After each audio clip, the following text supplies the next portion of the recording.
It's the first time the Petit Palais, an art museum near the Champs-Élysées, is being used to exhibit a fashion designer. The opening of the show, featuring the great Yves Saint Laurent, was hosted by the designer's partner of many years, Pierre Berger. He explained why this retrospective means so much to him. It gives people an opportunity to understand the complete work of Yves Saint Laurent, which also had a social dimension. Fashion isn't interesting if it's only there to dress rich women. Yves Saint Laurent also wanted to go beyond that with his designs. 300 selected designs, as well as photos, films, and drawings, document 40 years of Yves Saint Laurent's work. It's a trip through time and fashion history. Yves Saint Laurent started out in the 1950s with his first designs for Dior and ended his career with a spectacular farewell show in 2002.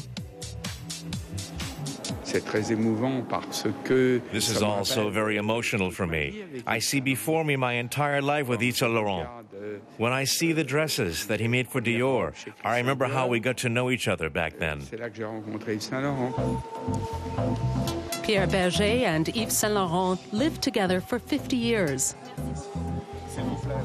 Another of the designer's most trusted companions was his muse and confidant, Betty Catrou.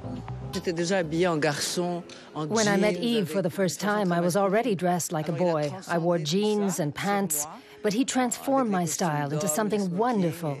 He created real suits for me, a tuxedo. I was very lucky. Yves Saint Laurent was the first designer who understood how to dress women in masculine-style clothes and still allow them to be feminine and seductive. He presented his first tuxedo for women in 1966. It was a revolutionary step that many women appreciated.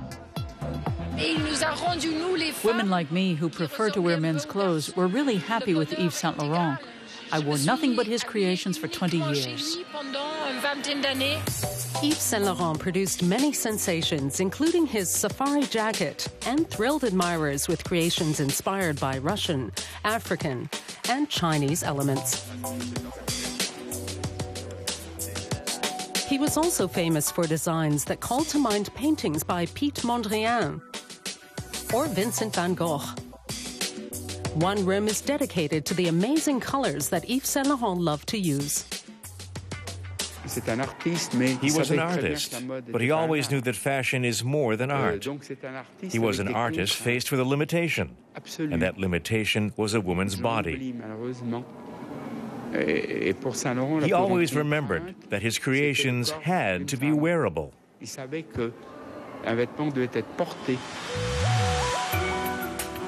The exhibition offers exclusive insights. Visitors can peer into the wardrobe of French actress Catherine Deneuve, or look at a recreation of Yves Saint Laurent's studio and the table where he drafted his designs.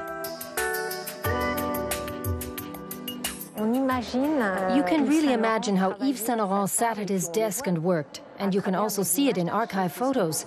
That's what brings this retrospective to life.